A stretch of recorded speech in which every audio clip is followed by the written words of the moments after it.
90,2 Serambi FM, Syederon, Alhamdulillah Anda kembali lagi bersama kita dalam talk show interaktif bersama dengan Biro Isra Sekda Aceh dengan tema kita kebijakan dan peran umara dan juga ulama dalam mencegah COVID-19. Dan pastikan Anda nantinya juga bisa bergabung di 0811 68 90 20 atau juga langsung menyaksikan perbincangan kita pagi hari ini di studio melalui Facebook Serambi FM karena kita live ya di Facebook Serambi FM. Dan juga masih bersama dengan Kabid Pelayanan Kesehatan Dinkes Aceh bersama dengan Dr. Abdul Fattah dan juga bersama dengan Abu Tengku Haji Abu Ali Payapasi masih bersama kita dan kita juga masih menantikan Karo Biro Isra Sekda Aceh Bapak Zahrul Fadri nantinya juga bergabung di tengah-tengah talk show interaktif kita pagi hari ini. Nah, tentunya juga Saudara Lun bahwa peraturan-peraturan yang sudah diberikan oleh pemerintah juga kemudian himbauan-himbauan yang sudah diberikan oleh ulama kita ini bukan hanya sekedar pajangan saja, bukan sebagai kertas yang harus kita tempel, tapi benar-benar harus kita patuhi dan juga lakukan. Nah, Dr. Abdul, ini kita tahu bahwa jika kunci keberhasilan melawan COVID-19 adalah berkurangnya kasus positif dan adanya kesadaran serta kepatuhan masyarakat dalam menerima setiap aturan pencegahan penyebaran virus corona yang sudah dilakukan oleh pemerintah. Meskipun banyak peraturan yang sudah dilakukan, kasus positif terus bertambah. Ketakutan kita apa sih sebenarnya, dokter? Ketakutan kita kalau kasus terus bertambah. Fasilitas kesehatan, artinya ruang perawatan PNRI terbatas. Kemudian tenaga kesehatan banyak yang terkena, sehingga jumlahnya juga menjadi terbatas. Sehingga kalau ini tidak kita bendung, tidak kita cegah, sehingga kasus terus meningkat, maka akan terjadi keterbatasan SDM, keterbatasan tempat perawatan, itu kan cukup mengkhawatirkan bagi kita. Ya. Oleh karena itu memang kita harus bersinergi bersama-sama, masyarakat, bersama pemerintah, tokoh agama, dan semuanya harus kita bahu-membahu bersinergi untuk menangani ini, karena ada dua poin penting. Pertama, dari sisi masyarakat itu adalah 3M. Itu hulunya, cegah. Ya. Memakai masker, mencuci tangan pakai sabun, menjaga jarak minimal 1 meter, ya, dan menghindari keramaian atau kerumunan. Dari sisi pemerintah, maka itu 3T namanya. Tracing, itu pelacakan kasus. Setiap ada kasus yang positif, kita lacak siapa yang kira-kira kontak dengan dia, kita periksa. Kemudian ada testing, penyediaan alat pemeriksaan laboratorium. Yang itu yang harus ditingkatkan terus oleh pemerintah Aceh. Yang kemudian itulah yang terakhir, T terakhir itu treatment. Treatment itu tata laksana. Apakah ditata laksana di rumah sakit karena kasusnya sedang dan berat, atau di tempat isolasi OTG untuk yang bergejala ringan atau tanpa gejala. Itu yang beberapa kunci penting harus kita lakukan. Yang tadi seperti disampaikan tadi bahwa masyarakat umum, saya sendiri walaupun aparatur pemerintah kan secara individu warga masyarakat. Jadi kita mari mematuhi protokol kesehatan yang kuncinya 3M tadi. Baik, nah kalau dari segi medis, kemudian juga dari segi ulama sudah begitu. Alhamdulillah kita juga pagi hari ini sudah bergabung bersama kita Karo Biro Isra Sekda Aceh, Bapak Zahrul Fadri. Selamat datang Bapak di studio Serambi FM. Nah tadi kita juga sudah banyak berbincang Bapak. Namun kalau kita melihat dari segi misalnya pemerintahan Aceh sendiri, sebenarnya ada nggak sih kendala yang dihadapi oleh pemerintah kita pada saat ini? Kebijakan sudah diberikan kepada masyarakat bahwa kita tahu bahwa beberapa hari lalu sudah dilakukan juga operasi justisi yang menjadi sasarannya itu adalah masyarakat-masyarakat yang abai terhadap protokol kesehatan. Ini sebenarnya seperti apa sih Pak Zahrul? Silakan. Terima kasih. Assalamualaikum warahmatullahi wabarakatuh. Syukur alhamdulillah, salawat dan salam kepada Rasulullah Muhammad SAW. Yang kita hormati Abu Ali, alhamdulillah telah berhadir walaupun dari jauh dari Aceh Timur, alhamdulillah. Kemudian juga Pak Kadis Kesehatan diwakili oleh Pak Kabid, Pak Dr. Fattah dan seluruhnya. Baik, terkait dengan kendala-kendala yang kita hadapi mungkin seperti mungkin sebelumnya sudah juga disampaikan permasalahan dan kendala kebijakan pemerintah Aceh oleh Bapak Dr. Fattah. Namun yang kita hadapi hari ini kan mungkin masih rasa percaya ya, masih rasa percaya masyarakat kita sebahagiannya masih menganggap ini tidak ada gitu. Padahal ini kan sudah nyata secara mengglobal, bahkan dari bulan Februari ketika wabah ini terjadi di Wuhan, itu kan berbagai program, berbagai kebijakan pemerintah Aceh, bahkan satu-satunya daerah di Indonesia yang pada saat itu pemerintah Aceh, Bapak Gubernur, melakukan kontak dengan mahasiswa Aceh yang ada di Universitas di Wuhan pada saat itu. Sehingga disampaikanlah termasuk kita kirim biaya untuk hidup mereka karena terisolasi dan sebagainya. Kemudian juga kita fasilitasi untuk pemulangan seluruh mahasiswa Aceh yang ada di Wuhan dan Cina sekitarnya. Nah, oleh karena itu saya pikir hari ini berbagai program, kebijakan dan kegiatan, apakah sosialisasi dan juga kita dengan MPU, dengan para abu ulama karismatik se-Aceh, bulan lalu kita sudah duduk, sudah membahas di dalam muzakarah ulama bagaimana menyikapi dan menyelesaikan pandemi ini dengan melibatkan seluruh elemen kebijakan, pengambil kebijakan yang ada di Aceh, termasuk kita ingin para abu kita dari ulama juga menyampaikan kepada seluruh umat bahwa mari kita berhati-hati karena penyakit ini memang secara kasat mata tidak nampak ya Pak Dokter, tetapi kenyataannya dari hari ke hari kita terus meningkat ini kasusnya, yang meninggal juga terus meningkat. Hari ini sudah lebih 4.000 ya, kasus positifnya, yang meninggal data terbaru saya dapat 167-an. Kemudian juga kita setelah di segi regulasi, pemerintahnya juga sudah banyak ini mengeluarkan berbagai kebijakan regulasi yang kita keluarkan untuk dilaksanakan oleh seluruh masyarakat Aceh dan juga kepada seluruh instansi, apalagi ke Bupati Wali Kota, kabupaten kota sebagai ujung tombak pelaksanaan otonomi daerah yang kita harapkan eksekusi ada pada mereka. Karena kebijakan-kebijakan itu ada pada pemerintah Aceh, namun eksekusi di lapangan itu adalah di wali kota dan bupati. Namun hari ini berbagai upaya termasuk kita membagikan alat kesehatan, khususnya masker, gebrak masker itu, termasuk dengan dayah-dayah juga kemarin, minggu yang lalu sudah kita bagikan semua, kemudian APD yang lain, segi regulasi juga sudah. Namun hari ini kita inginkan masyarakat ini lebih waspada. Karena kalau sudah terjangkit, itu sulit untuk disembuhkan.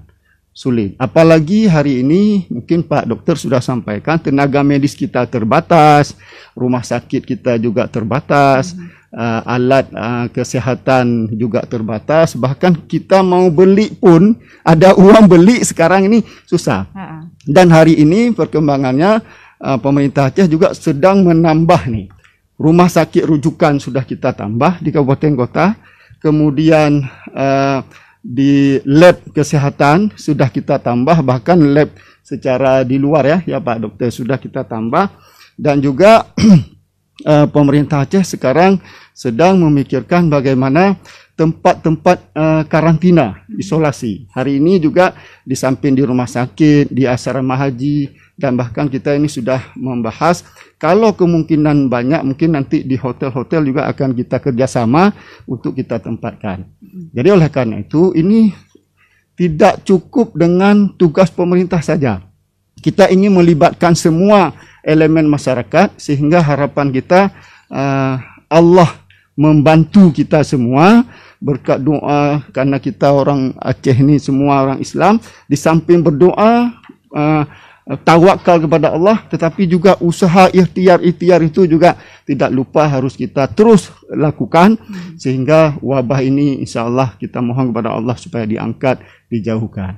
Kemudian juga mungkin nanti kita perlu juga bagaimana introspeksi diri, mungkin Abu untuk bisa jelaskan apa yang harus kita lakukan di dalam suasana ini mungkin dengan zikir, dengan doa dan sebagainya, sehingga usaha oleh pemerintah tetap jalan berbagai ikhtiar, tetapi di semua lini juga dari dari para ulama juga kita harapkan doa, zikir dan sebagainya. Saya pikir demikian. Baik, terima kasih Pak Jarul. Nah, Abu, ini kan kita tahu bahwa kita tidak menginginkan corona ini membuat kita menjauhi masjid tentunya begitu. Ya. Meskipun di masjid kita lihat banyak sekali masyarakat yang abai sekarang terhadap protokol kesehatan. Ya. Nah, sebenarnya kalau Abu melihat apakah selama ini masjid sudah menyuarakan ikhtiar tanggulangi COVID-19? Karena tentunya juga obat tanpa berdoa, ikhtiar tanpa berdoa itu kan suatu hal yang bisa kita katakan ya sia-sia begitu, Abu. Nah, ini seperti apa Abu melihatnya? Kata Nabi, tiada penyakit ada obatnya kecuali mati dan tua. Macam kita bilang tadi dengan yang lalu tadi, usaha serta berdoa. Nah, kalau kita tempat hidayah macam kita bilang kita beratkan. Kalau masyarakat kadang enggak, tapi kalau kita hidayah, jangan cuci tangannya aja, tapi cuci tangan, cuci wudhu. Sesudah itu ada kalau santri kita semuanya hampir semua ke kalur. Maka kita ulang, termasuk dalam hukum Islam itu mandi junub. Semua yang itu hilang kan? Macam penjelasan kita tadi. Insya Allah kita ajak masyarakat berdoa serta berusaha. Memang macam apa bilang tadi, namanya masyarakat macam-macam. Yang kita terus dengan kesadaran mudah-mudahan orang itu patuh juga, insya Allah. Ya. Baik. Nah, selain mungkin di Dayah yang selama ini Abu pimpin, apakah Abu sudah melihat bahwa seluruh masjid-masjid yang ada di Aceh begitu, atau juga sudah berkoordinasi dengan teman-teman para ulama lainnya, ini sudah melakukan kebijakan? Insya Allah. Kalau kita bukan ini waktu kali pertama bulan berapa bulan Rajab itu sudah kita ajak berdoa. Kata macam Bapak bilang, ini kita kena orang Muslim, bisa kita bilang berdoa. Orang kita beriman dengan ada berdoa terus usaha. Kalau di tempat khusus macam ini lebih berat kita suruh. Ini jangan suruh sama orang biasa, masyarakat yang bersehat. Tentu macam itu berdoa. Dengan ada pengajian kita bilang kita menjaga, dengan sebab menjaga ini mudah-mudahan hilang. Insya Allah kata Nabi tiap-tiap penyakit ada obatnya, cuma usaha. Usaha, insya Allah. Dengan usaha sama-sama selangkah kita bersama pemerintah, ulama, masyarakat, insya Allah. Baik, nah terima kasih Abu dan Dr. Abdul. Kita tahu bahwa beberapa tenaga kesehatan kita, bahkan dokter-dokter kita turut juga berduka cita bahwa mereka juga meninggal dunia karena juga sambil bekerja mendedikasikan juga sumpah mereka sebagai seorang dokter, tapi juga Allah mengambil mereka melalui mungkin COVID-19 ini. Nah, ini kan semakin berkurang tenaga medis kita. Ke depan kalau dari Dinas Kesehatan seperti apa sih nantinya yang akan dilakukan, mengingat kasus juga semakin terus bertambah, dokter? Ya, kalau nanti dihadapkan pada kondisi memang kelangkaan tenaga, keterbatasan tenaga karena kasus terus meningkat, tidak mampu kita rem ya. Mungkin ya nanti ya pemerintah Aceh harus merekrut tenaga sukarela atau seperti juga di provinsi-provinsi lain juga merekrut tenaga tambahan. Dan apakah dokter spesialisnya, perawatnya, semua tenaga yang dibutuhkan untuk membackup tenaga yang ada sekarang itu ya harus dilakukan rekrutmen ataupun memobilisasi dari instansi-instansi lain, tenaga kesehatan dari instansi lain untuk membackup kita di pemerintah Aceh ini. Ya. Baik, nah Pak Jarul, saya penasaran. Ketika dulu di awal bahwa yang menjadi garda terdepan adalah dokter. Jadi seakan-akan seperti ada penyakit dokter yang harus nangani, sedangkan masyarakat kita ya happy-happy saja, berkumpul, nongkrong di warung kopi. Nah, bisa nggak kalau Anda setuju tidak jika saya katakan bahwa garda terdepan COVID-19 itu dari masyarakatnya kita, ketika itu baru nanti ke dokter. Ini seperti apa kalau Anda melihat? Ya, memang pemerintah Aceh dalam hal ini, di samping memang karena ini kan wabah penyakit ini baru, yang lebih paham kan dokter. Namun karena mungkin masyarakat kita sebahagian yang pulang dari daerah lain sehingga tidak jujur, tidak menyampaikan sebenarnya perjalanannya, sehingga dokter kita melayani dengan ikhlas, dengan baik. Ternyata karena ada riwayat, dokter ketika tanya, ini ada riwayat perjalanan tidak? Dia jawab tidak. Padahal dia ada perjalanan keluar daerah yang kadang-kadang sudah terinfeksi dari luar. Sehingga ketika dijawab tidak, dokter secara jujur dia melayani sebagaimana biasanya. Akhirnya maka terjadilah banyak kasus kita korban dokter kita. Oleh karena itu hari ini di dalam regulasi Pergub yang baru yang kita sampaikan itu mungkin sudah keluar, yang kita sampaikan ke Kemendagri untuk konsultasi, bahwa di situ di samping kita bagaimana penerapan disiplin protokol kesehatan yang ketat itu juga dibarengi dengan sanksi sosial, bahkan sanksi nanti kalau misalnya tempat usaha kita akan cabut usahanya kalau dia tidak patuh.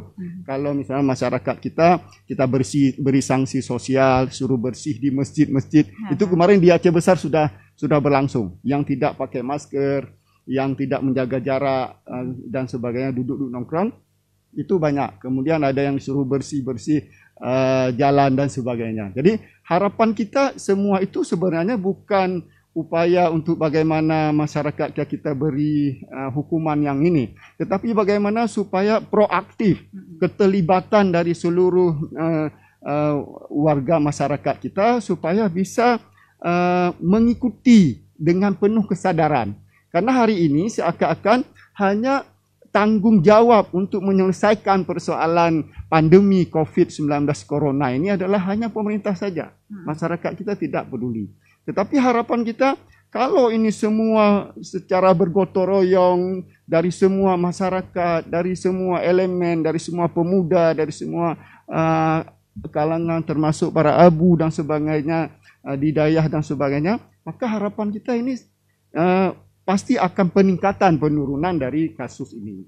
Nah, tetapi inilah terus kita upayakan, di samping kita melakukan juga melalui mimbar-mimbar Jumat, kemudian sosialisasi ke sekolah-sekolah oleh Dinas Pendidikan, Dinas Dayah dan sebagainya, itu juga sudah kita lakukan. Tinggal hari ini bagaimana upaya-upaya preventif ini supaya masyarakat kita punya kesadaran yang lebih, sehingga tanpa disuruh pun, tanpa terlihat pengawasan oleh pemerintah pun, maka mereka akan secara kesadaran untuk melaksanakan sendiri. Harapan kita begitu. Dibutuhkan kesadaran dan kepatuhan masyarakat begitu. Karena ini bukan ketika terinfeksi sendiri, ya bukan kita saja yang menanggungnya, tapi keluarga kita, orang terdekat begitu ya. Lingkungan kita juga ini juga tentunya akan menghambat aktivitas kita, gerak-gerik perekonomian semuanya juga terkena. Nah, dan mungkin saya tambahkan bahwa kita punya kerisauan yang besar ini. Berdasarkan pengalaman di provinsi lain, Jawa Timur misalnya hari ini, Jakarta, yang sudah memang sangat kewalahan, tidak tahu lagi harus memulai dari mana penyelesaiannya. Apalagi kita lihat secara global hari ini Amerika, Italia dan sebagainya yang sudah lumpuh penanganannya, bahkan jenazahnya itu sudah terbengkalai di pinggir-pinggir jalan, di rumah-rumah tidak ada lagi yang ini karena terbatasnya tim medis, terbatasnya ambulan, alat medis, sehingga tidak ada lagi tertangani. Jadi kita harapkan, kita berdoa kepada Allah hal itu tidak terjadi. Mari kita punya kesadaran yang tinggi. Saya pikir begitu. Baik, terima kasih Pak Jarul. Ini sebelum kita break ada satu pertanyaan Bapak dari Syederun kita, dari Pak Ajahari yang ditujukan untuk Dr. Abdul. Ia menanyakan begini. Selama ini kita tahu bahwa banyak yang diinformasikan itu adalah kasus positif, sedangkan yang sembuh memang juga ada. Tapi informasi tentang cara sembuhnya ataupun perawatan yang dilakukan di tim medis kita seperti apa sih untuk pasien-pasien yang sembuh? Mohon penjelasannya Bapak. Jadi kami juga ketika isolasi mandiri di rumah bisa tahu apa yang harus kami lakukan. Nah ini gimana nih dokter? Baik. Yang pertama, kalau cara perawatan di rumah sakit, artinya semua rumah sakit sudah punya SOP. Bagaimana penanganan terhadap kasus. Misalnya kalau yang butuh oksigen ya diberi oksigen, yang perlu dirawat di ICU ditaruh di ICU, Yang misalnya yang sedang tidak perlu ICU ditaruh di Pinere. Teknis apa jenis obat yang diberikan oleh rumah sakit itu sudah ada SOP-nya, sudah ada protokolnya masing-masing. Nah, sekarang yang menjadi concern itu adalah bagaimana bagi yang mereka mengisolasi mandiri. Yang isolasi mandiri itu ya dia harus, kalau dia positif tanpa gejala atau gejalanya ringan, lakukan isolasi mandiri di rumah misalnya, maka dia harus menempati kamar tersendiri, akses ke anak-anak yang masih bayi, ada orang tua kita yang sudah rentan, mungkin atau walaupun masih muda anggota keluarga kita, dia ada penyakit penyerta, kena DM misalnya, hipertensi. Kalau tertular dari kita karena kita tidak melakukan isolasi mandiri secara benar, maka itu akan berpotensi dari anggota keluarga yang lain. Dan kemudian isolasi mandirinya, kalau tidak ada perkembangan apa-apa, berarti sudah selesai isolasi mandirinya, lapor kepada petugas puskesmas terdekat, sampaikan bahwa saya sudah selesai ini, sehingga itu direkod nanti, itu namanya discarded, namanya dicatat, ada dikasih pernyataan selesai melakukan isolasi mandiri. Dan dicek lagi begitu bagaimana hasilnya. Sekarang memang kalau untuk yang gejala ringan atau tanpa gejala, yang dari setelah pertama itu dia tidak perlu dilakukan pemeriksaan ulang PCR lagi. Kalau dulu ya, kalau sekarang kebijakan terbaru, panduan terbaru dari Kementerian Kesehatan, yang OTG atau gejala ringan tidak perlu dilakukan pemeriksaan ulang PCR. Mungkin juga ketika isolasi mandiri itu yang penting sama sekali adalah bagaimana menjaga supaya stabilitas itu jangan turun ya Pak Dokter ya. Jadi melalui mungkin banyak vitamin, minum vitamin, kemudian cukup waktu istirahat tidur, kemudian juga makan makanan yang sehat, sehingga tidak menimbulkan gejala-gejala sakit yang lain. Jadi yang penting ketenangan itu, ketika dia sendiri itu, ketika kita tenang, kemudian cukup tidur, makan makanan yang sehat, kemudian minum vitamin, insya Allah secara fisik tercapai ketahanan imun, tetapi juga secara mental kita punya ketenangan yang itu juga membuat kita lebih sehat. Yang penting intinya juga support dari keluarga. Ya, support dari keluarga apa? Support misalnya, ya kapan waktunya makan, diantar makanannya ditaruh depan pintunya, ini waktunya makan, kasih atau apa, sediakan makanan yang bergizi seimbang ya, supaya itu cukup mereka ininya. Dan kemudian yang penting selama isolasi mandiri tidak keluar rumah. Baik, dan tentunya kalau kita berbicara mengenai ketenangan jiwa, selaku sebagai seorang muslim, dengan beribadah itu akan membuat kita tenang. Atau mungkin ada kiat-kiat lain lagi, Abu, yang bisa membuat hati kita semakin tenang. Karena tentunya juga banyak dari kita sebenarnya yang sakit biasa saja, karena paniknya luar biasa, takutnya luar biasa, imunnya menurun. Nah ini gimana nih kalau dalam Islam untuk menjaga ketenangan jiwa kita sehingga imunnya semakin bertambah, Abu? Memang asal-usul penyakit itu dari kita. Tapi kalau ketenangan jiwa semuanya kita hadapi lama sembuh. Enggak lama sembuh. Tapi banyak itu penyakit sebabnya dari kecewa. Penyakit biasa kena dari kecewa. Tapi kalau tenang jiwa mudah-mudahan enggak kena. Enggak kena insya Allah. Atau sudah kena cepat sembuh. Baik. Tentunya maka juga Allah Ta'ala mengatakan Al-Quran itu sifat. Jadi buat ketenangan jiwa juga. Dengan ada zikir, dengan kada orang susah, kita bayangan beri pandangan yang tidak susah lagi. Ya, betul. Ya betul. Insyaallah. Apalagi seperti Abu sampaikan, ketika kita kan banyak waktu itu, tentu kita bisa banyak waktu dengan memperbanyak baca Quran, dengan mentarget, bisa khatam Abu ya, sehingga kita ketika kita baca Quran kan punya ketenangan, jauh dari penyakit dan sebagainya, sehingga harapan kita itulah waktu kita diistirahatkan oleh Allah sehingga menenangkan diri dengan membanyak baca Quran, ibadah, zikir di kamar sendiri yang tidak ada gangguan. Gitu dokter ya. Mungkin selama ini tidak pernah membaca Al-Quran, sekarang bisa ditambah membaca Al-Quran beserta tafsirnya begitu, atau juga bisa mengikuti webinar online atau Ya. juga kajian ustaz Ya. online sekarang kan selama ini sudah banyak begitu. Ya, betul. Baik, ini ada pertanyaan juga komentar yang sudah masuk melalui Facebook Serambi FM yang kita sekarang langsung disaksikan begitu.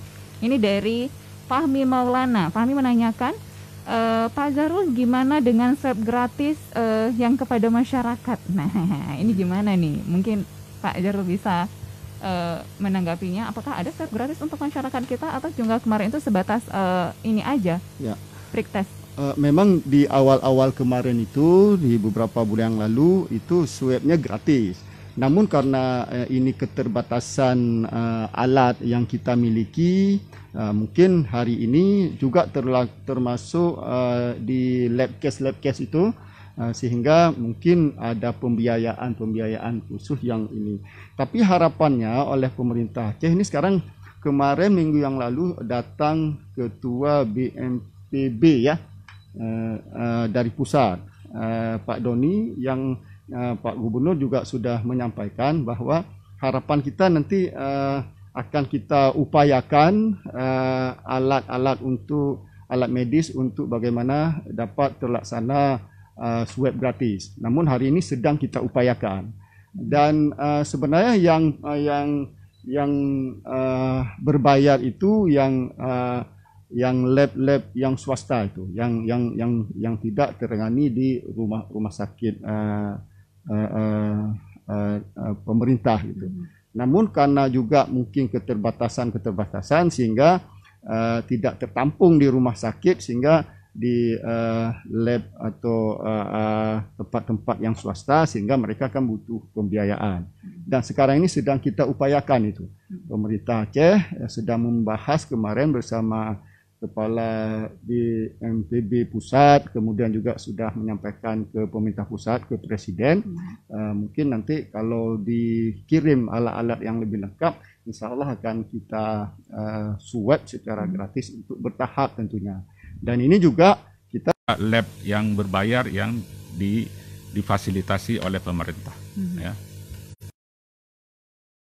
Bidin juga semua gratis. Dulu awal-awal Jainal Abidin iya, karena mereka BLU kan ini, tapi sejak Bapak Gubernur memerintahkan semua pemeriksaan rapid maupun swab gratis. Ya, gratis. Jadi semua yang diinikan pemerintah kita melalui Dinas Kesehatan, dikirimnya melalui Dinas Kesehatan itu gratis semua. Baik, terima kasih dokter, dan tentunya juga kita akan rehat sejenak. Nanti kita juga di segmen akhir akan membahas sebenarnya upaya apa saja sih yang akan kita lakukan ke depan nantinya untuk sama-sama bisa bersinergi aktif antara pemerintah, Dinas Kesehatan juga dan para ulama serta masyarakat kita untuk bisa mencegah penyebaran COVID-19. Namun kita akan rehat, jangan kemana-mana, Cederon, tetap terus stay tune di 90,2 Serambi FM, Laguna Beritana.